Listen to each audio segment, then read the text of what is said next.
Okay, our first presentation today for our Fall 2002 Iowa Brain Injury Alliance Family Caregiver Workshop is by Dr. Tawny Chamberlain with On With Life.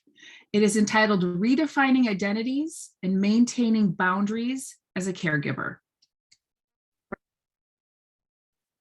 Hi, everyone. I'm Dr. Tawny Chamberlain. I'm a licensed mental health counselor at On With Life. I also teach an adjunct at the University of Iowa in the Rehabilitation Counselor Education Department.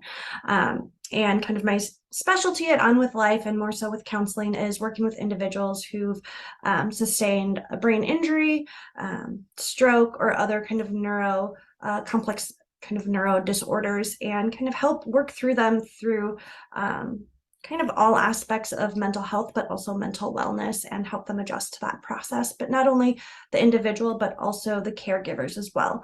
I'm so excited that you're here today, whether you are joining kind of live through the conference or watching this on demand. I am so happy to be talking to you today. And specifically, we're going to be discussing kind of the roles and identities of the caregiver and kind of how to maintain healthy boundaries throughout that process as we also adjust to that role. So let me start off by sharing my screen, and we'll kind of just jump right on in. All right, so like I mentioned, today we're really going to be discussing redefining our identities and maintaining boundaries as a caregiver. As you'll probably see, that this presentation is kind of divided up into two separate areas. The first part of today's kind of session, we'll be talking about our identity as a caregiver, what that looks like, how that is shaped and formed, if that is shaped and formed. And then also a big chunk of today, we'll be talking about boundaries and what boundaries are, how to maybe set them, or how they've changed for you, and kind of this interaction between both our identities, but then also how to help with these boundaries. So we'll just kind of jump right in and get started. So as you can kind of see, the objectives today are really to help us identify our roles and our identities change after becoming a caregiver, learn how to describe the importance of boundaries and how they lead to healthy relationships for both ourselves and our loved ones and the person that we might be providing the care to, and then discuss the different types of boundaries and the consequences of these in relationships, and then explain the importance of knowing our own roles and boundaries. So really starting off of understanding what are our roles, what are our identities, how is this formed? These are kind of abstract ideas that a lot of times we don't consciously or actively think about. It's not really something that maybe crosses our day-to-day mind. So kind of this first point really goes over, many times we're not actively thinking about what roles we are actively engaging in, or consciously thinking about what contributes to our overall sense of self and our identity. But it's really important we understand who we are and what makes up our sense of self. And that's going to be beneficial for not only yourself, but how we function in our relationships. And this is where we're going to kind of see that connection between our identity and maintaining healthy relationships and how boundaries help us do that. So first, just kind of starting at the very basic level of understanding what is made up of our identity. And really that comes down to our basic values, and it helps dictate the decisions that we make. That might be the career that we choose, relationships that we choose to engage in, hobbies that we do, things that we find enjoyment and fulfilling out of. Those are all parts of our identity as well. Also understanding that our identity is also impacted by the social roles and the social context that we live in. So what this really means is that part of our identity is relational. It depends upon all these other interactions that occur within our social world. And we might notice this part change, especially as we might become into that caregiver role. We might be interacting in social settings that we might feel uncomfortable in, or that we've never had to before, or in a way that's different than what we've had to previously. The first thing that somewhat pops into my mind is doctor's offices and interacting with medical professionals and doing that from a caregiver role versus a patient role, and how that might be different, and how we might be taking on, once again, more of a role of an advocate in this situation. And that might be new to us, and that might feel uncomfortable for a long time, and not knowing how to work through that. And that might be, an advocate might come into a role that we take on also as a caregiver. So once again, just kind of going over other aspects that make up our own identity. Part of this is our own personality traits. So kind of these aspects, these characteristics that have kind of been with us throughout our life and that help us make us who we are, contribute to our sense of self and our overall identity. Our abilities and things that we're good at also help contribute to that. Understanding what our likes and dislikes are will help us engage in certain hobbies, and also make us somewhat who we are. Knowing our belief system and also our moral code. So these are things that help us guide kind of our decision-making process, what we believe is ethical. This can also go into religion and spirituality as well. That also helps kind of create this idea of identity. Kind of these things that help motivate you also, that can relate to what hobbies we engage in, or just how we approach certain roles, responsibilities, activities throughout life. Obviously, these relationships, whether that's with our parents, with our significant others, with our children, with our extended family, our coworkers, all of those aspects also contribute, that make up who we are. And also our decision-making capacity, how we go about making decisions and what that kind of looks like, also makes up our sense of self and what that process kind of is. And all of these aspects, we'll kind of see this overlap in the second half of today's session, of just knowing how some of these relate to boundaries as well, because there's such an overlap, and we might not see it now, but hopefully we'll get there at the end of today. So understanding kind of these change in roles and identity over time, but especially as we take on this role as a caregiver, and understanding that the caregiver identity is very distinct and very different from that of the person who experienced the brain injury. That individual who experienced the brain injury is going through their own kind of identity process and needing to process and make room in their kind of current world and the way they view themselves for that injury. But that same process also happens, but in a different way for the caregiver. When I work with couples and families, I always like to let them know that a brain injury just doesn't happen to the individual, that it happens to the entire family unit and the entire system. And that really also means the caregiver and kind of that role that they're choosing to take on. And so, especially with the caregiving role, research shows that there's this change in identity, and it's individualized. It differs in the degree of tension or distress around assuming a caregiver role/identity. And then the caregiver identity is influenced by and emerges from a pre-existing relationship. And I'm going to go into these a little bit more in depth in the upcoming slides. But just understanding that this redefining and change in a caregiver identity can be either kind of a developmental process for some, or others might view it as a fluid and variable process. So kind of differentiating between these two schools of thought. One, this developmental means that it kind of builds on one another, and then we might get to this point where we've really accepted and kind of taken on this role and this identity of a caregiver, where this fluid and variable process really means that there's movement in us adjusting to this role, and we might choose to take it on. We also might not. We might feel uncomfortable with it. We might feel aspects of loss, grief, kind of all of that, as we're trying to make room in our current identity and make space for this and what that kind of looks like. And just knowing that it's going to be very different for each person. And once again, that just feeds right into this next kind of bullet point, is that there's great variability in how and when people begin to self-identify as a caretaker. And some individuals may not. We might still have that role, but it doesn't enter our own identity, that it's just kind of something that we continue to do and we don't view it making up part of who we are. So kind of going over those three other bullet points, the individualized process of this change in identity of taking on this kind of caregiver role, that it is especially unique in adapting to this role. It's a variable process. It's unique to each individual person.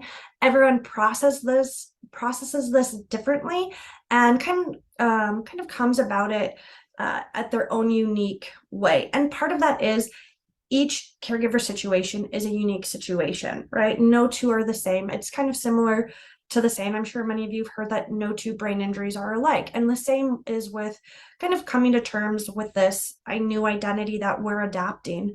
And part of that is because it is related to and kind of is determined by a pre-existing relationship, right? And so depending on what that relationship was like pre-injury is going to impact kind of this change in identity and this change in adapting to this role and what that kind of looks like for that specific person. And kind of another area that there's a lot of differences are just the difference in degrees of tension or distress. A big thing that we tend to see is not everyone is willing or wanting to take on the role and responsibilities of that of a caregiver. Many times each person will feel different levels of pressure to take this role on in the first place. And, depending on what your role was or is in that relationship previously, whether you might be a spouse or a child to a parent who's then sustained this, that there might be some tension there because of that previous relationship, and that we might feel pressure to do that, to take care of them, especially in that child-parent bond and looking at that.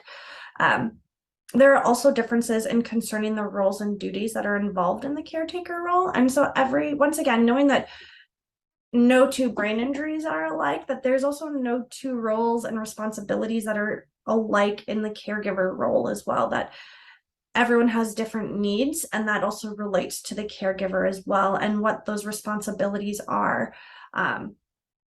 And depending on what those responsibilities are and how comfortable we feel with them, that's going to help determine this level of kind of degree of distress or tension as well.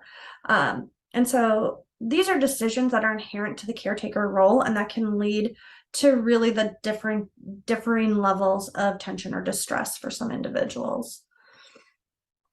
So we're going to I'm going to go over, if you're taking this on demand, you can feel free to pause and do this activity.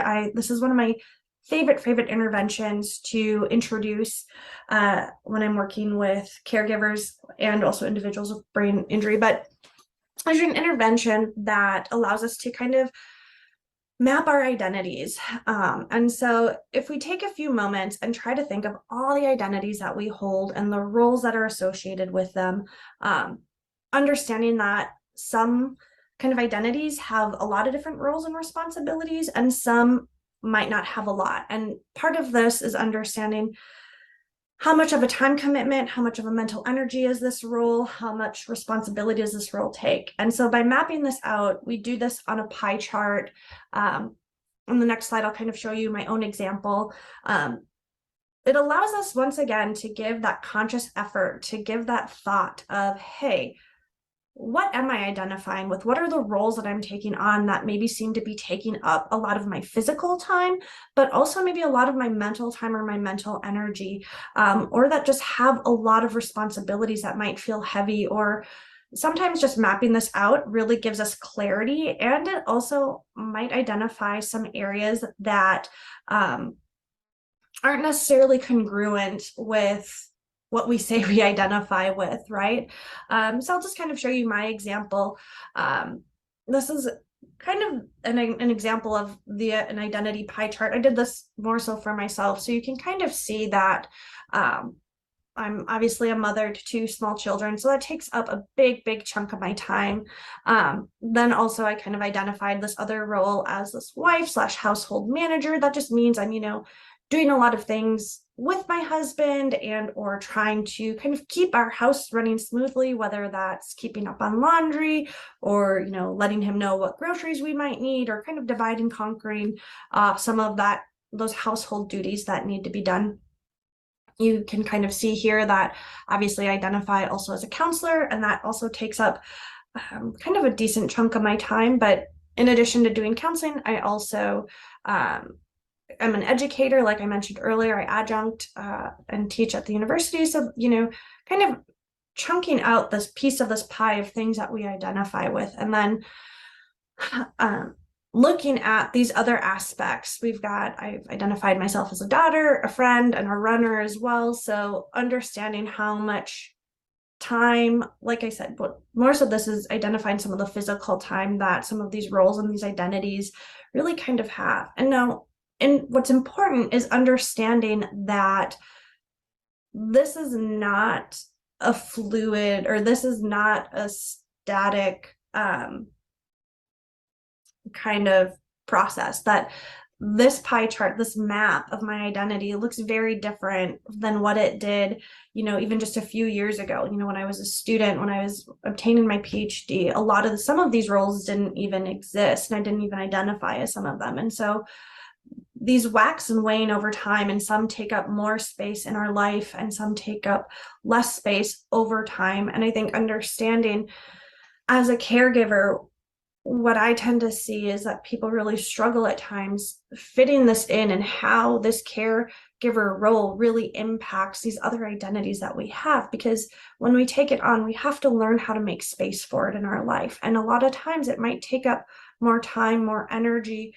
I want to say not just physical time, but mental energy of worrying about some of the decisions that we're making as a caregiver, or helping make, or trying to do what is best for our loved one. And that really impacts all of these other roles that we might have, and understanding how that impacts it and how we act in these relationships and is really an important thing. And it's not just the relationship with the loved one who we're providing that care for, but it's the relationships that we have with all of these other people within these other settings. So like I said, if you're taking this on demand, feel free to pause and spend some time doing this. This is like one of my favorite interventions to do, because it can just be so kind of eye-opening. Like I said initially, we don't usually spend a lot of time really thinking about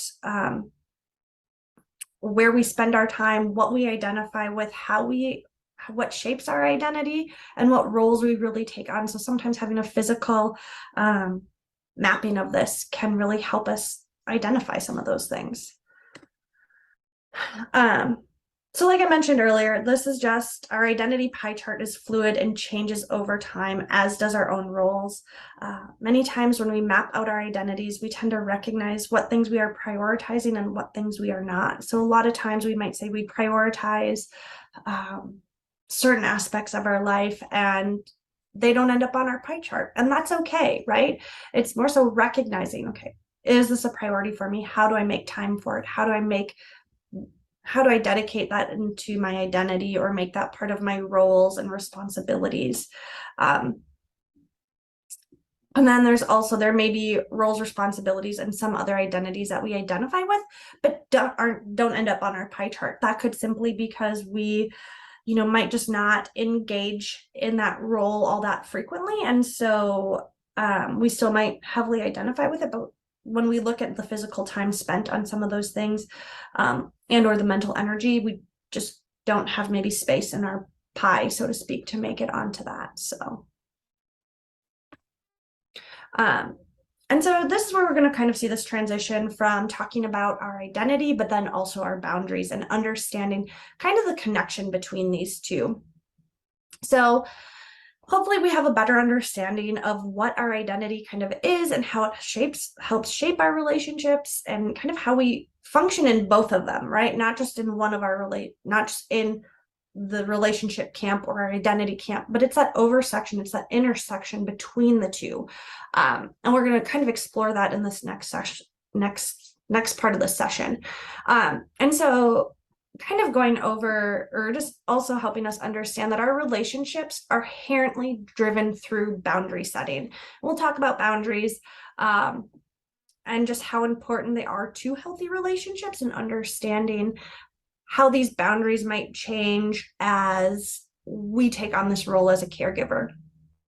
So as our identity changes due to being a caregiver, it will impact the boundaries we set, not only for the relationship that we have with our loved one that we're caring for, but also in many other aspects. So understanding that, once again, these roles and identities that we have aren't just kind of nicely, neatly compartmentalized in our life, that there's a ton of overlap, and that those relationships bleed into one another. We've probably recognized at times that we might be experiencing stress or anxiety from a situation that might be happening at work, and then we bring it home with us, and it impacts those relationships.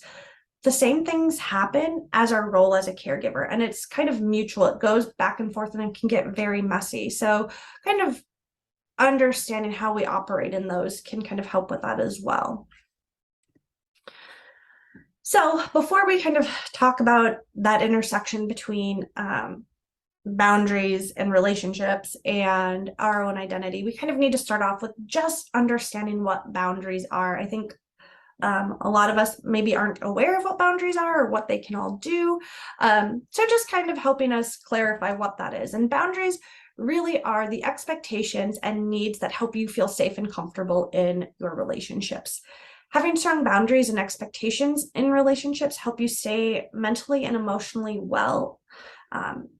Their boundaries are similar to a roadmap to healthy relationships. I like to think of them also as kind of like checks and balances as to how we're feeling in a relationship. A lot of times, we might not be able to pinpoint why we're upset or what we're feeling, but it usually kind of creates some internal tension for us. And that's usually an indicator that we might need to set a boundary of some sort. Boundaries also help us learn when to say yes to certain things and when to say no to others. So a lot of times we might not even be aware that we might need help setting boundaries, and that's completely okay too, right? So, but just some warnings, some little red flags, little things that might indicate that we might need some help with boundary setting is that we're starting to neglect our own self-care. Knowing, I'm sure many of you heard this, is that, we can't pour from an empty cup, or the analogy like we hear when we're on an airplane is to put your mask on first so that you can help the person next to you, right? So we can't help others before we help ourselves. And when we're starting to pour from that empty cup, that is pulling from our own reserves. And that means that's usually going to impact our overall mood, our ability to function. That kind of leads us to a lot of times feeling overwhelmed as well. So many times when we feel overwhelmed, we do not have the time required for their tasks. We're usually overscheduling ourselves. We might be struggling with, how to set boundaries, how to say no to things, wanting to do multiple things, feeling this strong urge or desire or need because of this role that we're having, that we should be doing this very specific task, and sometimes not recognizing when to say no. Another big sign that we need some help setting boundaries, or we might need to set a boundary, is that we're starting to feel resentful. We might feel taken advantage of, or frustrated, or irritated and bitter. And that usually leads to resentment if it's not addressed and if it's not kind of worked through within that relationship. And this kind of falls right into this next point that I'm making, is that resentment impacts the way we function in relationships. Understanding that if we're not being the best version of ourselves in that relationship, it's going to bring in tension. It's going to bring in that frustration, and we're going to act and behave in ways that isn't congruent with our best version of ourselves. Some other signs that we might need help setting some boundaries is avoidance. This kind of leads into anxiety as well. A lot of times if we're struggling with boundary setting, we're probably feeling some sort of anxiety and or depression. So avoidance might look like not responding to or delaying a request or failing to show up in certain situations are all ways of kind of actively avoiding the problems instead of dealing with them proactively. Ultimately, there's kind of this avoidance cycle, and it simply just prolongs these issues by avoiding them, means that this problem will continue to reappear time and time again. And what we tend to see is that when it reappears, it feels bigger, it feels maybe more frustrating or more anxiety provoking than just kind of dealing with it proactively. So the more we can learn to be assertive about your own limitations with others will help you eliminate some of these symptoms and better manage any feelings of depression or anxiety. A lack of understanding about our own boundaries and our own needs kind of continues to breed unhealthy habits and continue kind of this cycle of just unhealthiness and maybe feeling some of these emotions that describe that we need help setting boundaries. So understanding the meaning behind boundaries. It's really important to understand why boundaries exist and what they're there to do. So boundaries really are intended to help us feel safe, loved, calm, and respected in these relationships. Usually it's also an indication of how you allow people to show up for you, but also how you show up towards others. Boundaries go beyond just our own behaviors and relationships, and it's a cue to others about how to treat you. And this can either be explicit or implicit. What that really means is sometimes that there can be like verbal communication as to what is okay in a relationship and what is not okay in a relationship. An example that kind of comes to my mind is an explicit version of a boundary could be, I feel very frustrated when you continue to maybe not show up for our plans on time or cancel unexpectedly. I understand plans change, but if you're going to continue to cancel on me, then I cannot continue to hang out with you until you kind of show up. An implicit boundary might simply be, having a basket for shoes when you enter a home, implying that we take our shoes off before you kind of walk on the carpet and things like that. Understanding that kind of our overall cultural upbringing and also our family upbringing, as well as personality characteristics, really determines our comfort level with boundary setting. I know some people who maybe come from maybe more strict homes where communication wasn't necessarily strong might struggle with boundary setting, as well as people who might not quite be as open or conscientious. Those are just some big personality traits might struggle with boundary setting as well. So understanding really, once again, what the meaning of these boundaries are. And boundaries are really just designed to safeguard from overextending yourself, a way to practice self-care. They help define roles in our relationships. They're a way to communicate what is acceptable and unacceptable behaviors in relationships. It's also a kind of a way to set parameters for you to know what to expect in relationships, but also for the other person in that relationship to understand and know what's okay and what's not okay. Boundaries are also designed to kind of help with the way in which you ask people to show up by holding your own needs, and a way to communicate your needs to others, a way to create healthy relationships, a way to create clarity in relationships and in our overall life in general, and a way to feel safe. So those are kind of the meaning behind boundaries and what they're intended to do. There are different levels of boundaries. Understanding, I like to kind of think of these boundaries as like Goldilocks and the Three Bears, right? We've got maybe some boundaries that are a little bit too porous or too rigid, but we want to find the boundaries that are just right for us. And I'll kind of go over these and explain what that just right boundary maybe looks like or even feels like.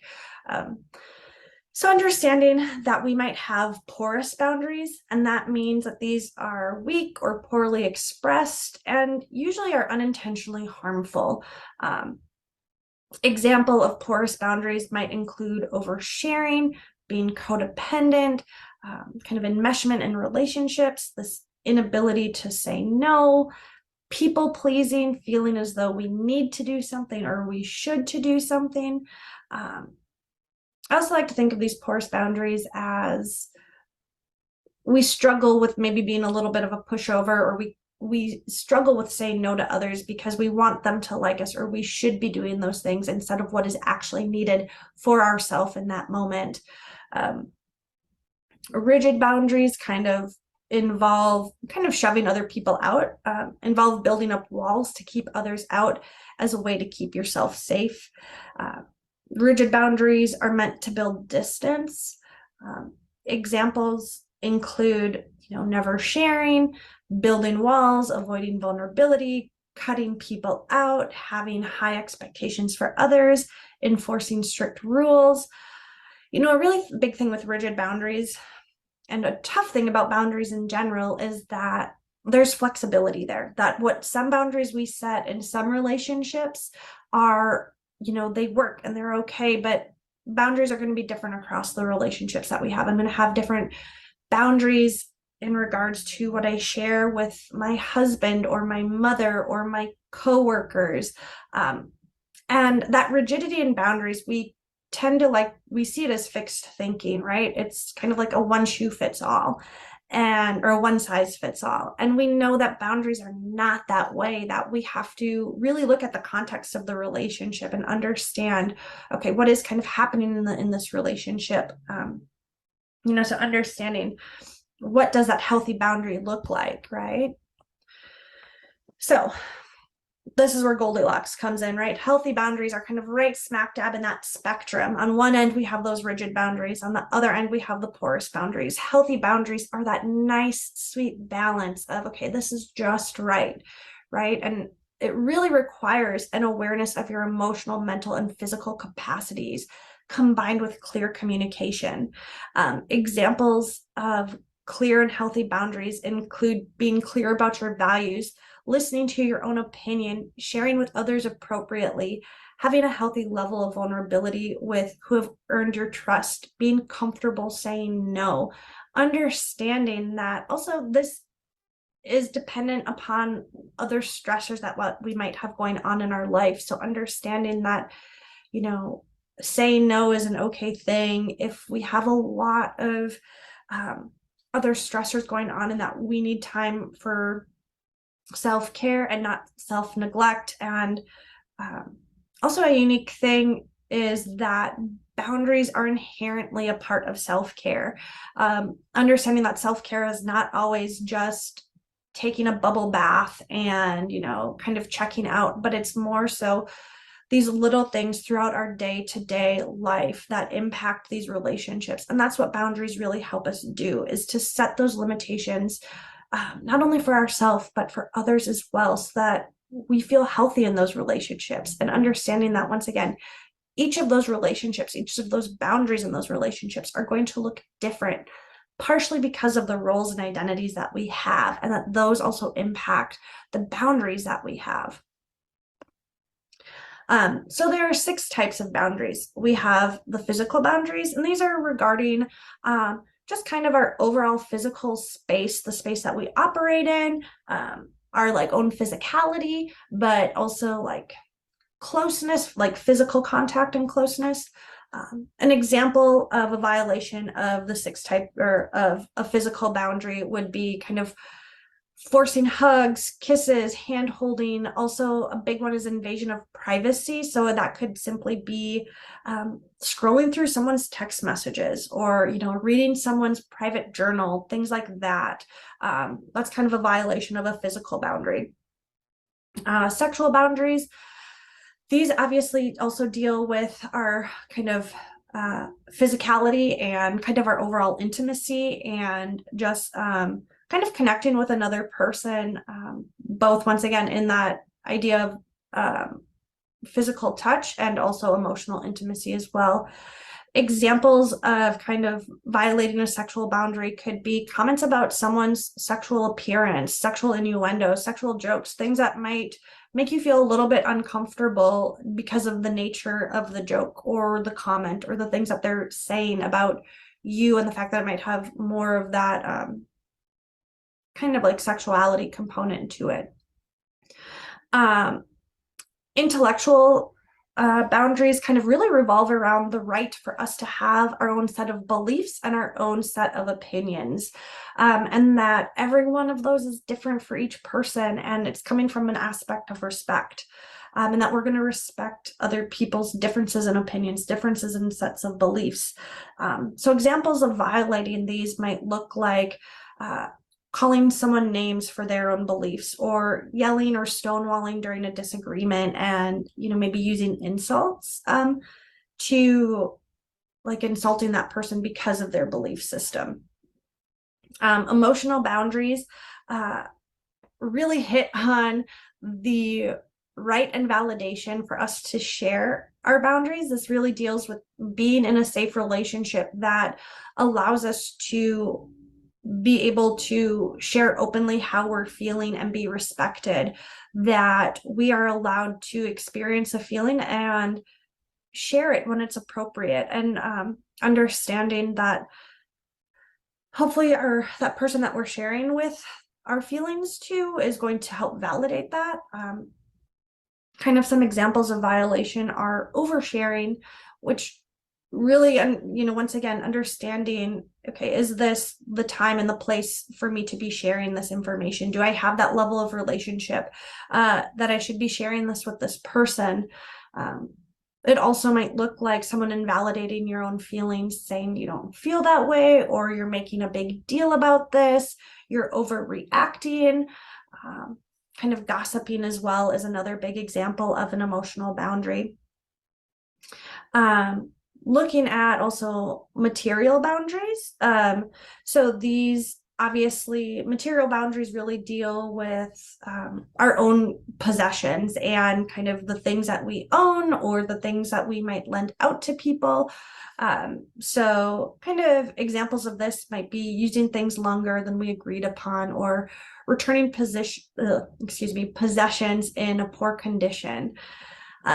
And then kind of time boundaries. And these are related to, or really relate to, our own kind of use of our own time and respect for time, and how we kind of divide our time, right? And so examples of violating this boundary might look like overcommitting, accepting favor requests for people who don't reciprocate that favor back, feeling as though we need to do something for that person, and things of that nature. So kind of relating some of these boundaries to our caregiver role, some of the biggest struggles that I see for individuals who are caregivers are this time commitment boundary, that we feel as though we overcommit and we take on so much, and we kind of spread ourselves so thin. Another big one is kind of depending on where the injury is and the relationship, but in spouses, it can be sexual boundaries as well. Also, the emotional boundaries, and then kind of even sometimes the physical boundaries as well. But that time commitment one seems to really be a big one that caregivers really seem to struggle with. So yeah. So understanding how do our identities impact our boundaries, right? This is kind of what I'm really trying to drive home, is that knowing that as our boundaries change, part of our identities are going to change. We know that, once again, this exploring our identity, understanding our identity, taking on that identity as a caregiver is a fluid and developmental process and takes time. And so do the boundaries. And I think a lot of times that as we take on this role as a caregiver, that we might not always recognize until we're in that role and have that identity, that we've maybe struggled with boundary setting in multiple relationships within our life and within our world. And it's not only until we're almost on that breaking point, on that brink, when we're like, something has to change, right? And it's okay to start setting those boundaries, and it's okay to start communicating our needs and understanding that.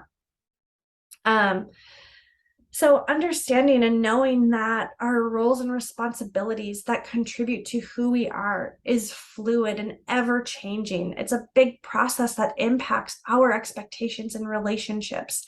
And this is ultimately where the change in boundaries is needed in those relationships to help us function, right?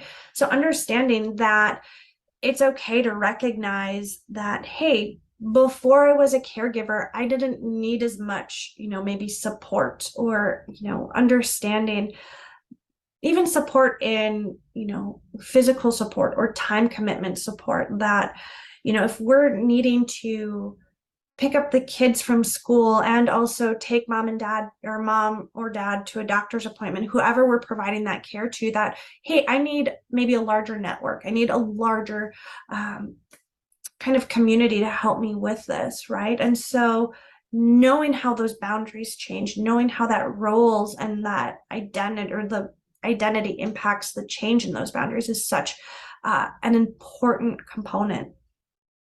Also knowing that the role of a caregiver is formed on a pre-existing relationship, and that will inherently change the boundaries of that relationship, right? So when I went over all these boundaries, hopefully something maybe stood out to you as to, okay, this is how my relationship and operated before this injury. And now that I'm a caregiver, a lot of things have changed because of that. What boundaries do I need to change to help me succeed? And not only me succeed in that relationship, but also our loved one that we're providing that care to, right? And boundaries help us do that, and exploring and understanding how to set those boundaries is so, so important. And then adding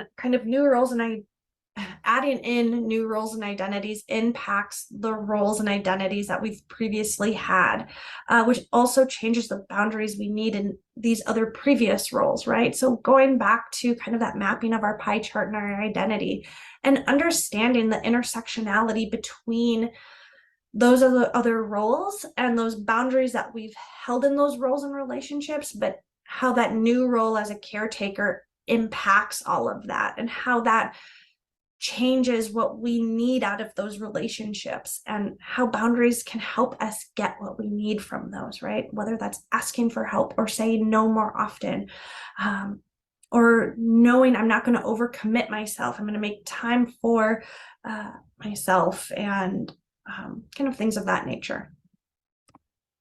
So just some examples that I really tend to see quite often with the couples I'm working with, whether they're spouses who one individual's sustained a traumatic brain injury, or it is parent-child and the child becomes the caregiver, things like that. And I think a lot of times caregivers are doing things and might be having porous boundaries because they want what's best for their loved one. And sometimes I understand that that's coming from a place of caring and love and concern. And so, but many times as a caregiver, we tend to overextend ourselves, right? And we take on more responsibilities that don't have to always be ours, and take on roles that we don't have to. And we're not always sure of what boundaries need to be set in this new role as a caregiver. There's, it's kind of similar to parenting, right? There's no handbook as to how we should be doing this, what this looks like. But just some really common examples that I tend to see time and time again is that a caregiver coming in extremely frustrated and trying to force their loved ones to do exercise for their rehabilitation process in order to help them get better. Understanding that does not have to be our role, right? Our role could simply be, our boundary could be like, I'm taking you to that appointment. What you do outside of your PT, OT, and speech sessions, Their progress is on them. It is not a reflection of you as a caregiver. Another huge one that I see is struggling to manage their own time, but more importantly is making time for themselves, making time for that self-care and what that looks like, and not the kind of not superficial self-care, but the, bubble bath, relaxing, massage. I think the things that society tends to think of as self-care, but the very basic ideas of boundary setting as self-care, or how we function and how we operate in relationships as self-care as a caregiver, and knowing that that has changed since we've taken on this identity.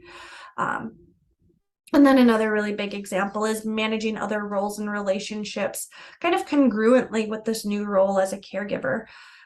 Really needing to try to reevaluate what new boundaries need to be set in these relationships and exploring that. And that within itself is a huge process and takes a ton of insight.